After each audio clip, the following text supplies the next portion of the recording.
So today, I'm not quite sure how this episode's going to go, honestly. It's something that we felt like we should share about, kind of because it got out ahead of us, like it got away from us.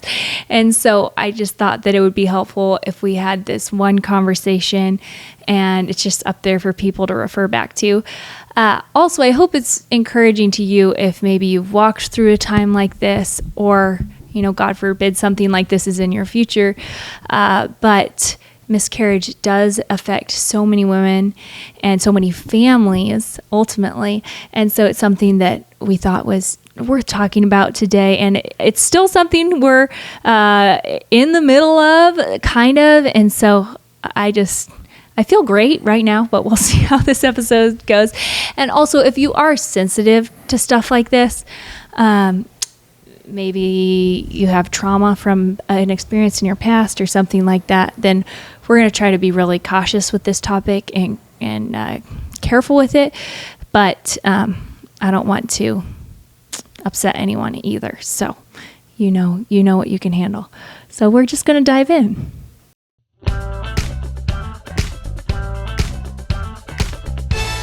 The Now That We're a Family podcast. Well, Katie, we were getting close to when we were going to do a podcast episode announcing our fifth baby.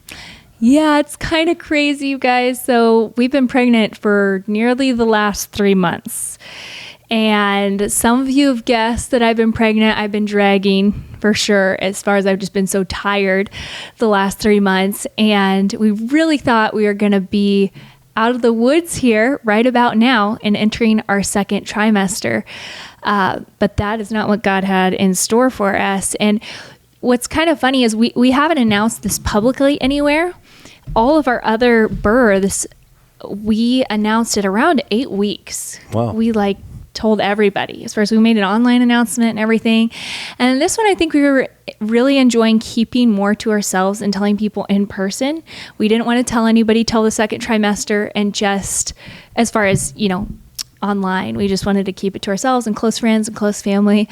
But we did tell the kids, and they were thrilled, out of their minds, thrilled. And the news kind of spread like wildfire. So the reason why even I feel like why we wanted to make this episode today was we're probably getting asked 5 times a day right now by a lot of you that I've never met. How's the pregnancy going? And I'm always like, how do you know I'm pregnant? But it kind of got out there really fast. People are really excited for us, and that means a lot. So that said though, we are no longer expecting.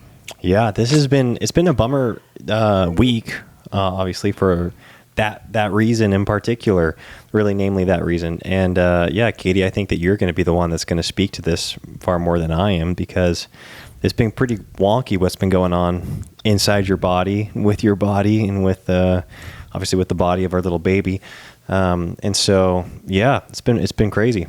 Yeah. So just so you guys have some perspective, it's been 7 days ago, I started bleeding, and I was like, okay, this is a miscarriage. There's no way I can write this off as spotting or just the things that you hope it is if it's a little bit earlier. And we found out that we lost the baby at 10 weeks.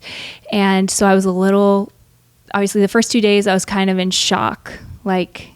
Is this really happening? You want to hope that it's not. Yeah, when you came to me and said, "Yeah, I've got the first thing," you're like, "I might be miscarrying. I've got light bleeding." Zero part of me believed that it was happening. I was like, "You're bleeding. There's got to be some other reason." Yeah, for we this just light bleeding. Wanted to think there was another reason, and so just so you guys are aware too of our history with kids and stuff, we had the closest thing we've come to a miscarriage was a chemical pregnancy, which is, I guess, a very minor miscarriage in between our third and our fourth, right? Did I get that right? I think it was between our second and I think it was between our second and third. Yeah. Second and third. Yes. So Leon and Lucy are 13 months apart. That's our first and second. And then at 13 months, again, what would have been a space of 13 months, I got pregnant again. And that was a little bit different than this because one, a week later, we found out I wasn't expecting. There was no blood, no cuts, nothing dramatic there. It just was like it vanished into thin air. Yeah. And the other thing that was different about that one is we were very relieved, actually. So I didn't feel like my body was capable of carrying another baby. I was very stressed at the thought of carrying another baby. So yeah, a week later, it was super sad because at that point we wrapped our minds around it. But it was definitely nothing like this, where you're 3 months in or almost 3 months in, and we were just really confident that we were out of the woods.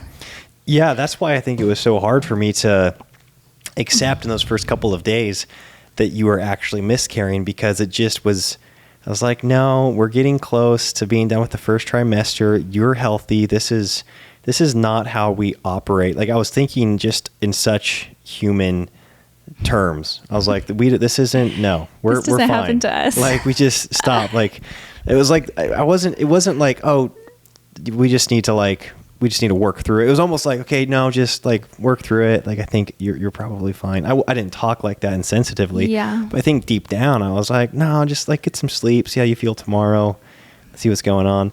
Because yeah, this wasn't a part of the plan. Yeah, definitely not. And so we had, and if you guys, well, I'll tell you that later. So anyways, as far as like the miscarrying, so we had the 2 days leading up to the miscarriage where I was just bleeding and I was like, this just can't be good. You know, even if the baby's still alive in there, like this isn't good news for that child. And then actually we had a dinner over at a friend's house and we decided to keep that appointment. We really wanted to go over and see them. And from what I could read online, again, I had no experience with this. It was like this could take a couple weeks. And so we're like, well, we can't put life on hold completely for a couple weeks. So we went over there, we had dinner, it was wonderful. And then right when we were getting ready to go, I like felt like I was going to pass out and I just felt like the bleeding pick way up. And I was like, this isn't good. Like, we need to go. Oh, right before we were getting ready to leave. From their house? Yes. So we did dinner. And then right when we were getting ready to leave, to go back home after dinner, I felt the bleeding pick up and I was like, Elisha, we like have to go right now. And was I cramping at that point? Yeah, you started cramping. I started cramping.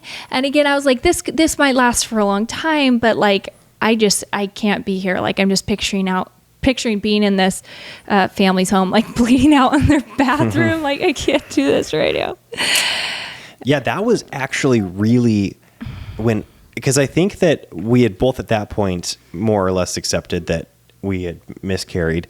And you had and I had at that point. And I was disappointed, and it wasn't like an emotional like grief. this. Yeah, it wasn't like this grief for like my child emotion. It was more of like personal disappointment. Like, oh, I was really looking forward to like my fifth child. You know, the kids were so excited about their younger sibling. Like, we were picturing ourselves as a family of 5 for the last 3 months. Like, we're talking about our car situation and where kids are going to sleep. And like, it just seemed like such a done deal in our minds because again, everything was progressing like, you know, a healthy pregnancy. Yeah. Well, and even in addition to that, we haven't had any late-term miscarriages. Yeah, exactly. This is still early term. I don't want to say that because a late-term miscarriage is like really late in the game. Right. This is still first trimester, but yes. I also was just thinking selfish thoughts like, man, we were almost done with the first trimester and you always feel so good in the second trimester. Yeah, I think we were really banking on like, you know, my first trimesters are really hard. The Lord in His grace allowed me to not be as nauseous at all this time through. And so that was a huge blessing, but I was still napping every day. I've had no motivation for life the last 3 months. So I've just been like forcing myself to go through the motions.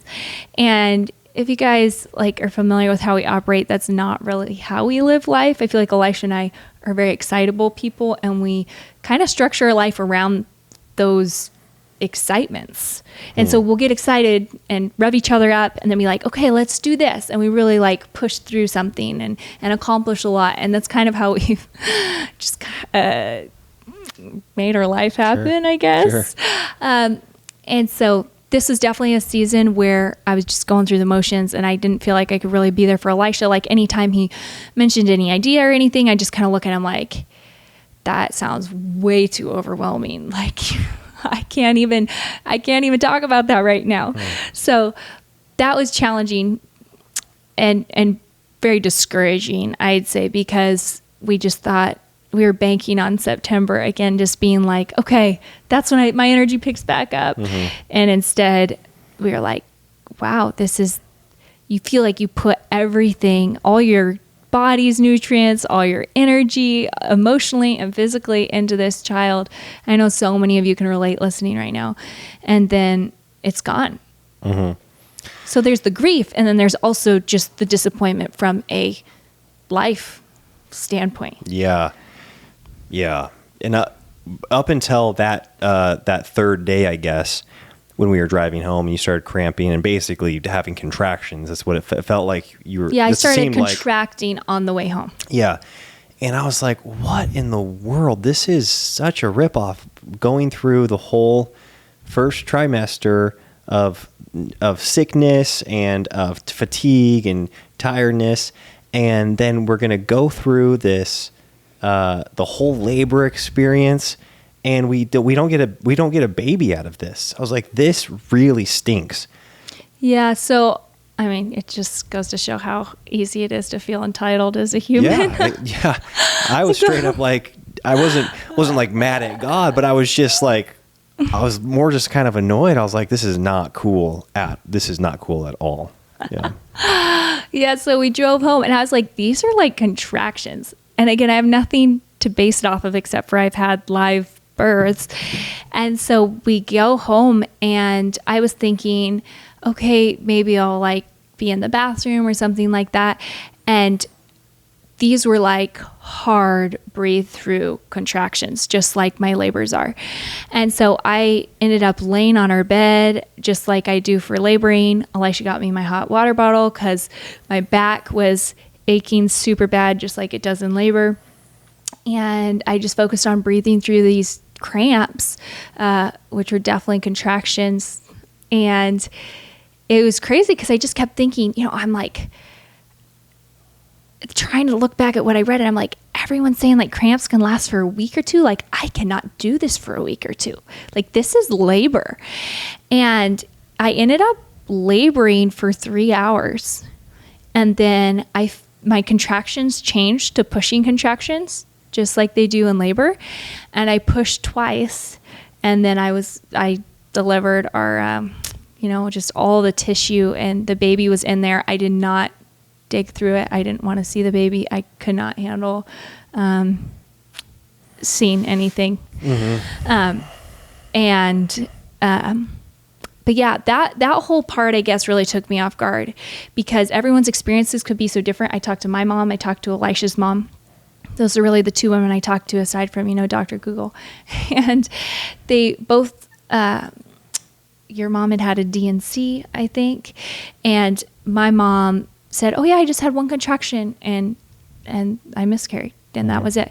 And so that's kind of what I was anticipating, but it was definitely not that way. And it was hard, I guess why I'm sharing all this is because it was hard to find information online of women who had a natural miscarriage at around 10 weeks, because almost every like YouTube story I could find or whatever was just saying, I started bleeding. I went right in to the hospital and they gave me a D&C. And that's been the experience with my friends and my sister and everything like that. So I thought that was necessary. And we are totally willing to do that, but it just sounded like more traumatic to me. And so I was like, nothing was scaring me up to that point because it had all happened before, like with a live birth. So I was like, we'll just see how this goes. The difference is that it's messy because you're bleeding the whole time. Yeah. Where when you have a live birth, you aren't bleeding while you're going through that 3 hour, contraction time. Yeah. And Katie, I don't know about you, but I'll just ask you, what were your, I guess like emotions? Because like you said, the first couple of days, you said you would almost call it denial, where you just kind of like almost detached maybe, or maybe hoped that it wasn't really happening. Or that it wasn't true. But then, I don't know, it just seemed, I know for me, that night, that was so emotional and so sad. That whole night was just, I mean, straight up one of the saddest nights of my life. I don't know how you felt, just because no, it was very, because very, of the very whole sad. because of it being multiple hours of labor, but having nothing to look forward to. Well, I think at it the was end of the hard labor. because my labors are around 3 hours. Like the past couple have been like just under 3 hours and 4 hours. So it did feel like, oh, this is so sad. Like I go through this, and usually, you know, there's just this excitement at the end, and at the end, it's just, I guess I was looking forward to moving on because it like beginning to heal. You know what I'm saying? Like until you've gone through that process, you can't heal. And so I think that was something I was definitely looking forward to. But it was really sad, you know. After I pushed in bed a couple times, you know, I called Elisha, I ran to the bathroom, and everything came out in my hands, and I just like dropped it in the toilet, like, 'cause again, I didn't want to like look at everything, but like it's gory, you know, like blood's all over my hands and my arms and my legs. It's just like, and I just was like bawling my eyes out. Like called Elisha, and he helped me, and we're just both like bawling there, and it's bloody, and it's just like so sad. And yeah, like you don't forget something like that when you've been through something like that. But I was just so grateful you were there with me, and we are able to just like mourn the loss of our child, you know, together. And I'm just so grateful you were there. And I guess it was something that I feel like drew us closer, even though it was like a really sad, dark night. Yeah, I mean, and yeah, I can't imagine what it was like for you, obviously. Like you said, and carrying the baby for 3 months, the better part of 3 months, and feeling the tax of that, and then you at that point have so much more of an emotional attachment to the baby, and I think that's why the emotional feelings for the baby didn't really get ignited until the whole labor process, and then you pushing and you kind of seeing it, you know, the gory version of it. Then it dawned on me, but I think you had a lot more emotional attachment even prior to that. Yeah, I think I was mourning like the 2 days leading up to it. I was just trying to like process it. Something that was really important to me that I have felt, even like, I know that there's a big risk of miscarriage when you have a lot of pregnancies, and we pray and hoped, and we still do, for more pregnancies than maybe what's average. And so I knew that, hey, if we're going to have more kids than average, that means there's a higher chance of loss. Yeah, I guess is what I'm trying to say. And when I was 8 years old, I remember the first miscarriage my mom had. And I remember my dad got us all together in a circle, and my mom was there. And he just explained one morning at breakfast that my mom lost the baby the night before. It was a miscarriage. We all cried. And then my dad went to work, and we started school. And I'm sure the grief process continued for my mom and my dad, but it was just like, I was able to be light and free and be a child. Yeah. I just remember thinking like we had this sad moment as a family. We were able to mourn. And then it was like the baby's in heaven, and we get to, pray that the Lord blesses us with more kids. And that really stuck in my mind because that was contrasted with later in my adult years. I saw a couple families walk through miscarriage where it just devastated the families. And these were first trimester miscarriages, and the kids weren't talking to the parents, and it was just like the grief saturated their home for months.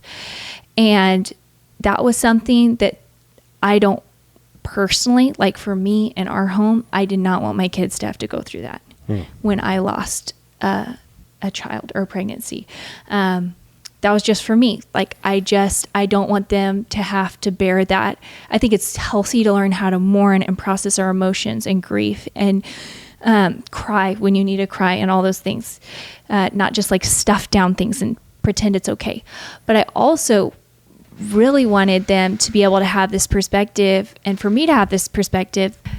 So I really wanted the kids to have this perspective as I wanted to have this perspective that like to live is Christ, to die is gain. If it's truly like, if the baby is truly with the Lord, it doesn't have to experience suffering or pain on earth. And we get to process that loss here for us. But ultimately, it's better for that child. Like the Lord in his sovereignty called that baby home. And so that doesn't mean we always feel that way in the moment, but I just wanted to repeat those truths to myself, because I think with stuff like this, it's so easy for grief, healthy grief and healthy mourning to become self-pity and why me? And I didn't want to go there. Like I wanted to mourn, but I didn't want to like begrudge the decision that God had made or wallow in sadness past a point that was healthy. Yeah. I know that's different for every person, but that's something that we have really little kids, and I wanted to process it through as much on my own as I could, so that it wasn't too overbearing for them. Yeah, that makes sense. Yeah, and I think, like you said, Overpowering. Sorry. What'd you say? Not overbearing. Overpowering. Overpowering. Especially if you can do it based off of biblical truth. You know, like you said, to live is Christ, to die is gain.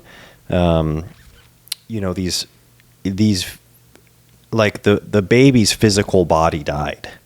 Well, you told, and like, yeah, that actually was game changing. And the well, that was hard for me, honestly. Like that was a big time. Yeah, it just seemed so like human. Like it was just like you saw the baby. It was, and I was just like, what's going on? I just put it in the toilet because I was there, and it was just a mess. And I wasn't really thinking about it. And then it was like down there. And then I was feeling terrible. Like I just dropped everything down the toilet. And Elisha was like, Katie, like the baby's body's down there, but its soul's already with the Lord. Like it's gone. It's not in the toilet. And I think that was something that like really was just like, it brought me so much peace in that moment. Like, that's right. Like the baby, like the soul is already rejoicing with the Lord. Mm-hmm. I don't have to, it's not here in the toilet. And because when you just focus on that, like the physical thing that you're looking at and the loss, it just seems like what a terrible existence. Yes. You know? Yeah. Yeah. I mean, that was hard. I was like talking myself through that, I think, that entire time. Because I was like, wait a second, like what is going on right now? That's our baby's body down there.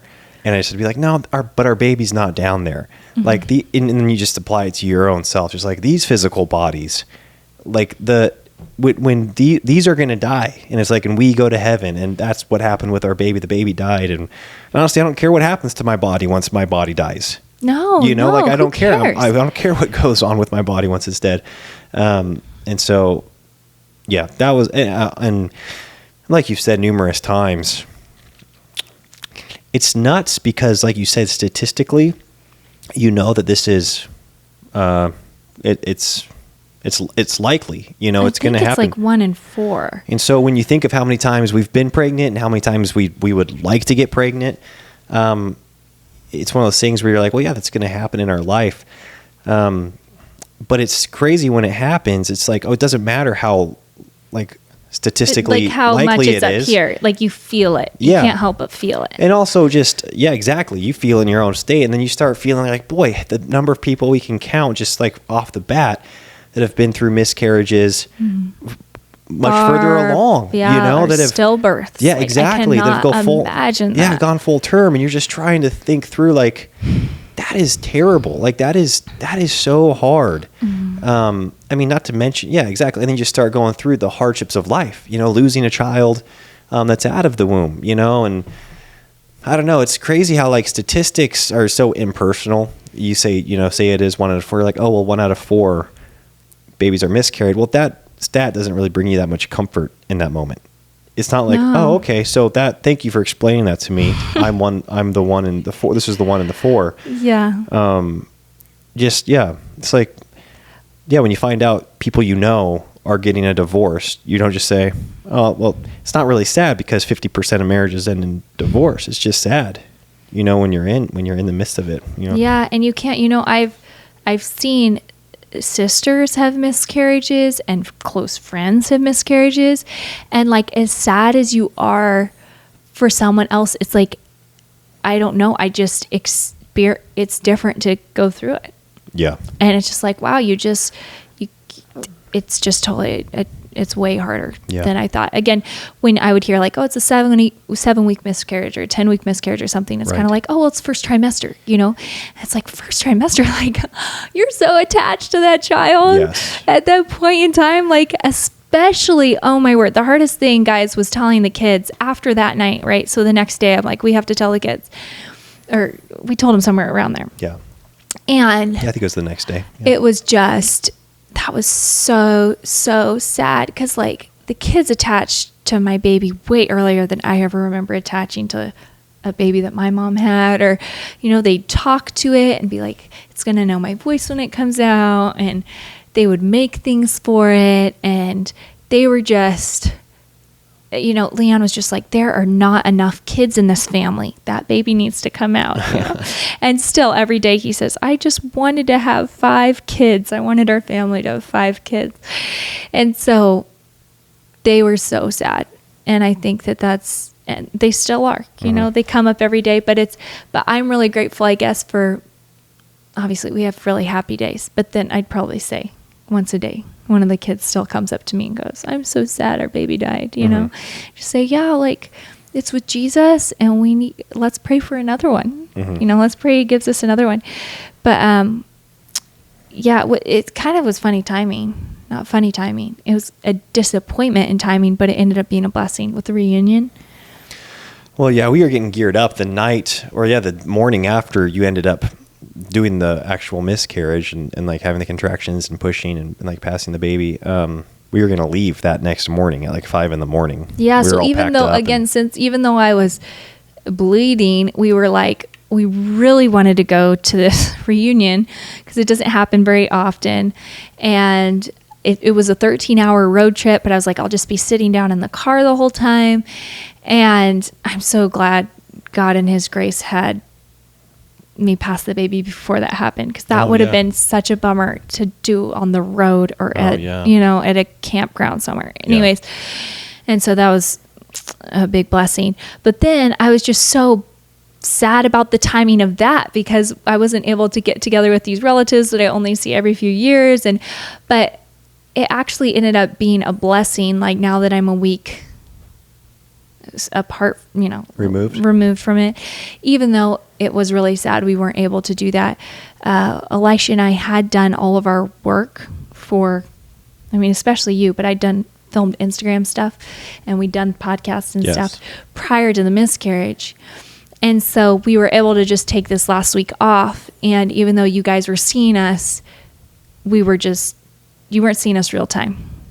And so that was a blessing to just be able to not have to worry about anything, and just take time off and grieve in our own ways and not have to talk to people. And so that was a blessing that the Lord gave us, and that we were prepared even though we didn't know what we were preparing for.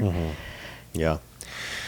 Yeah, it was interesting too, just, I think we talked about this, Katie, babe, like how much of our just own plans were so based off of the timing of the baby. And like you said, even getting through the first trimester, and then we're going to do these different business things during the second trimester because you've got all this energy, and then we'll do these things in the third trimester because we're going to be really kind of hunkering down in the winter before the baby comes. This was our most planned child. Yeah, and that was just so ironically. Yeah, humbling, because we haven't talked, it's been a while since we talked about birth control, but we did an episode on birth control. But basically, this last pregnancy was the most like intentional we had ever been. Meaning, like we wanted to try to space out as completely naturally between our fourth and the next one. And completely naturally. USDA organic. Yeah. What do you call that? It's like free range, grass grown, all the stickers. Yeah. It was just funny the way you said it, so I'm teasing.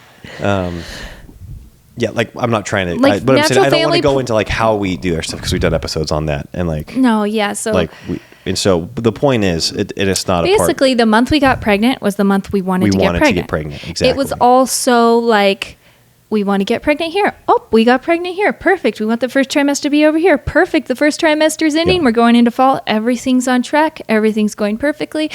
And the Lord was just like, hey guys, I'm the one who opens the womb. I'm the one who closes the womb. Yeah. Babies are a gift from me, Yeah. and I choose when they come into your family. And, it's probably not that ironic that this all happened, because it is just a beautiful, I'm thankful that the Lord is so faithful to us. And I don't feel it was a punishment. I don't feel like it was anything like that. But I just feel like the Lord is so faithful to remind us when we need reminding, or to bring to mind in moments like, that's right, Lord, like, you are sovereign. You know what happens. And who are we to think that we have life all figured out and we know the perfect time to have a baby? Mm-hmm. And it's very humbling in the best kind of way. Yeah. Yeah. And it's crazy because even prior to getting pregnant with our fifth, I think that I had been through maybe the most turmoil in our marriage regarding a big family. Mm-hmm. I think that, I don't know if it was just a particular season where the logistics of the 4 kiddos and work and life and everything was kind of starting to get to me a little bit. Being out in public was becoming more complicated. Yeah, for that season especially. I think just the age of Lawrence and Lewis at that time, mm-hmm. like eating out or, things that we'd enjoyed were like, okay, this is like, everyone's looking at us right now, Yeah, and just like the likelihood of a meltdown and the likelihood of a stinky diaper and the likelihood of whatever, an accident, mm-hmm. was so increased. And I hated that it was going on in my heart, but I couldn't deny that, like, I was full on having conflict in my heart. Like, boy, do I want a big family. Like, this is a logistical... Or even another baby. Another baby. Like, this is a logistical challenge with these kiddos. Like, maybe the thought of like, maybe we just can get these kids raised, get them all out of diapers. Like, you start thinking like, if they could all walk, if they could all get themselves buckled up, if they were all potty trained through the night, think about how like simpler life would be. And we could travel and we could all fly on an airplane and they could carry their own bag and stuff. And,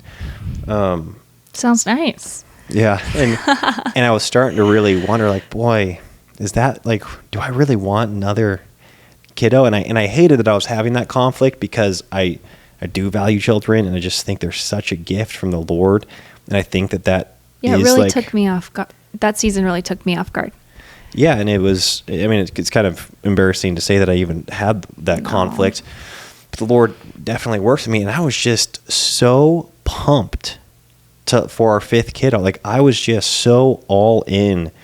And still am, but like I just was so like, man, I want to spend the next, I don't care how logistically challenging the next, 10 or 15 or 20 years are. I want it to go into my kiddos, and I want it to go into how many kiddos the Lord chooses to bless us with. Like, I want my energy to go into that, and my time and my talents and my creativity. I want that to be where it's directed. And I was so all in. And so it was just once again humbling because to think back to like, boy, this was the baby that I was questioning whether or not I even wanted, like mm-hmm. 6 months ago. And then I was stoked and I just thought it was in my control. We mm-hmm. thought it was in our control. Like, okay, should we choose to pursue this and should we choose to have another baby? And then I get so attached to it and you get so excited with the idea of it. And it's like, boy, our lives are not our own, mm-hmm. Like our days are so numbered by the Lord. We belong to Him, and we get to be used for His purposes and for His glory. And I want to just lean into that and trust into Him. And as much as I was leaning into maybe the identity of being the father of 5 kiddos and being all hands on deck as a dad, and just like having that be where I spend my youth, I think the Lord just made it clear to me. He's like, boy, you're leaning into that. Like, you really just need to be leaning into me first and foremost. Like, mm-hmm. for forever. Like, that's where the one thing you can count on in this life is that like, I am sovereign and I'm good. Like, be close to me and attach yourself, get attached to me. Mm-hmm. Not to the idea of being, the dad of a big family or whatever it is. Yeah. So It's just the Lord can use anything to grow us and stretch us, and He has His purposes and He has His reasons. And it is kind of interesting, just like the journey we've been on, because I felt the same way about pregnancy. I just did not want to be pregnant, and I was so excited to be pregnant with this baby. And yet it wasn't right. It wasn't the right timing. And we don't even know, like, the Lord's already used this child in Elisha's and my life, and this loss of this child in our life. Just the emotional roller coaster it's been has brought about growth in us, in our relationship with the Lord. And it woke me up to just like, I've been putting my time and energy so many other places and strategizing and scheming my life. And like, I just need to be leaning into the Lord and be totally just open to what He has and flexible to what He has and listening for His voice instead of trying to figure it all out on my own or on our own. And I think it just was a really good wake-up call and a reminder that our children are given to us for a time, like their days are numbered, our days are numbered, and He knows what that purpose is, and it doesn't always make sense to us. I think I really struggled the first few days just being like, this doesn't make any sense. Like, why would I have a miscarriage at this stage in the game? Like, I'm really healthy. We've never had this happen before.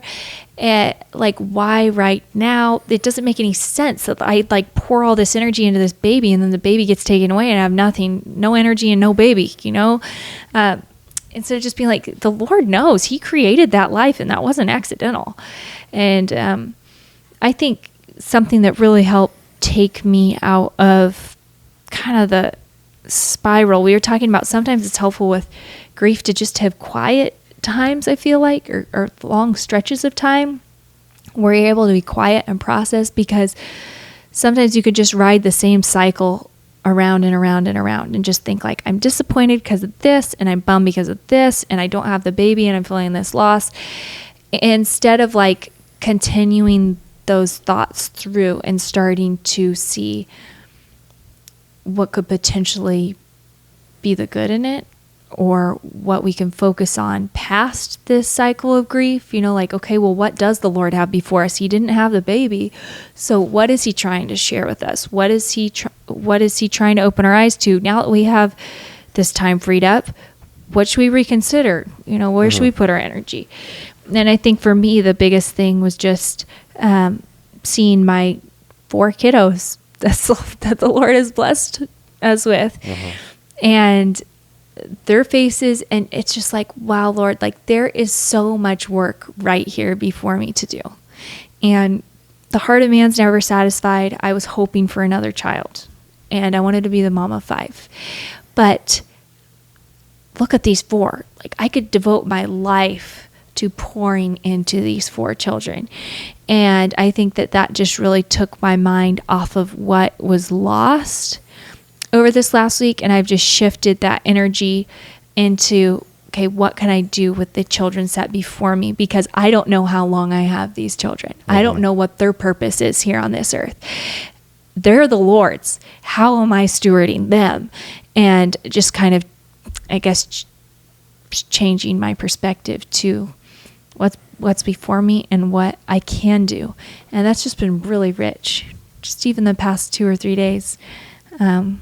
Having that perspective, and I feel like the Lord's been gracious to give me excitement for the future with the kiddos that He has right here in our home right now. Yeah. When you start, giving yourself time to kind of finish a thought all the way through or to process it. I think this is the conversation we had a couple days ago, but we were talking about how, there was a couple day period here, recently, where I think you and I both simultaneously had just kind of lost all energy and excitement and zeal for life.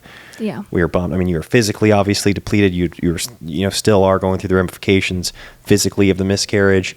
And of course, emotionally. And, and it's just like the wind had just completely been taken out of our sails. We're like, this just 100% stinks. Like there's it's like our whole vision for this whole year is over. It ends now. Like everything. It's like the baby and also everything else we had planned. Like nothing lines up anymore with our little pregnancy schedule. And I think that I don't know how long it actually was, but to be in that spot of like, okay, well, nothing in life excites me right now. None of the homeschooling is not as exciting to you, like the podcast isn't as exciting, our business, you're just kind of like, no, things just aren't exciting to me. And you have to force yourself to ask the question like, okay, well, is that why I was living in the first place, to do things I was excited about, these specific things? And you have to go back and you ultimately always do fall back on your theology, how regardless of how biblical or grounded it is, you fall back on whatever that theology is. Okay, well, who is God? What was his purpose in creating mankind? Who am I? Am I a blood-bought child of God? I am. Who do I belong? I belong to him. Who are my kids? They belong to him. What's my purpose here on this earth? Does it need to make sense to me, in this moment? And the Lord's gracious to like not let that season last for very long. But it like you said, you finish that thought all the way through and you come back around to, what? Clearly the purpose for me in this life wasn't just to be excited about, having 5 kids and matching clothes, and then having them all play piano together or whatever the thing was that you were excited about. 5 pianos. That's what I was excited about. Yeah. And you can go back to that like theological truth of why we're created, who created us, who's in control, and then, as best as you can, start to rebuild from there. Versus, like you just said, okay, I'm bummed because the baby's dead and the baby's gone. Okay, I can't undo, the baby's dead and gone. So if that's the thing that's bumming me out, there's no remedy for that. Yes. Because and that's what the cycle felt like. So that you have to go down thought process to the bottom and be like, there's nothing here for me at the bottom. The only way out is to surrender this to the Lord and to see what he has in store for me. But there's no, even though we're going to go through the ramifications of mourning, it will hit at random times. We're all just tear up, or you'll tear up. But it's not just looking to earthly things and this life on earth and other people's lives on earth and the baby's life on earth and just seeing that as an end all. I know that's not really what you were saying, but it's like a side comment to what you were saying. Yeah. I mean, we're definitely, I think, just kind of getting into the different thought process you and I have had to in processing all of this. Clearly. Well, we've probably done that very differently. Yeah.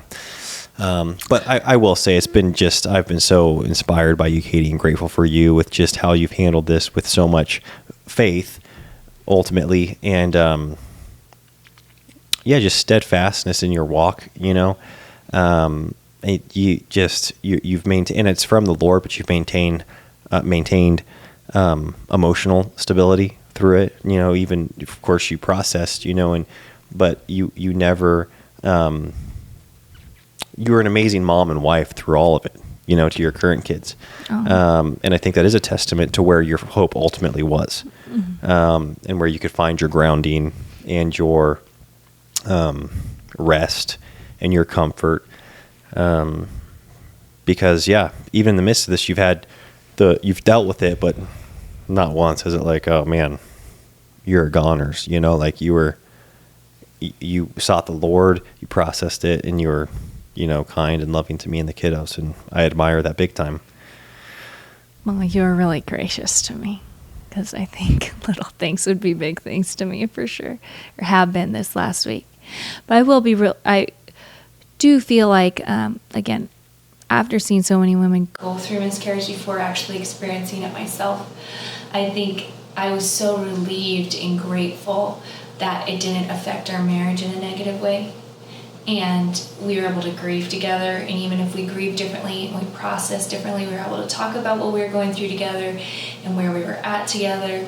And I felt totally supported the whole time. And I also felt like you were open with me, with what you were experiencing or what your thoughts were, your frustrations. And I mean, at least that's what I thought. I don't know. I don't know what I don't know. No, but, and I just really felt like I didn't feel like this pitted us against each other. Yeah, I never felt like that either. I just felt like, hey, we're both walking through this loss, and I'm so grateful you're here with me. And I think because we haven't experienced any loss that close to us, like this, where it affects both of us, I think I've been scared, like, well, what will happen? You know, will I blame him for it? Will I feel like he's not sensitive to me? Will he feel like I'm a wreck and, you know, he can't handle my emotions? And so I've just been really grateful for you and your stability in this whole experience, but also the way that you've let down and grieved too. And it hasn't just been like, what's the big deal? Move on, you know? So it's been really... Yeah, you're right, Katie, that like we just have not been tried and tested in the area of loss. The Lord has been extremely gracious to us, and just having us not go through tragic loss for people close to us. I want to have, I think that's one of my biggest fears, is that not that it happens, but that I don't respond well when it happens. I just I want to have open hands. I want to have open hands, because sometimes our lives, I look at them and we have down times and we have dark times and we have frustrating times and all those. But I hear the things that people walk through and I'm just like, Lord, I've gone through nothing like that. Yeah. And if you take me through something like that, please just have me respond well. Because obviously this is such a minor thing compared to a minor grief compared to, well, I'm sure so many of our listeners have gone through. So, anyways. Yeah. Well, anyways, I want to draw closer to you in those times. Yeah. And the Lord in His grace allowed that to happen through this. So anyways, we've probably talked for a really long time, but we're grateful for you all, and grateful that we could share this with you. And again, it's not like we're going to share, if this happens multiple times in our life, it's not like we'll always talk through every time or whatever, but I'm grateful we were able to talk through this with you guys today. Yes. All right, you guys, talk to you soon. Bye-bye.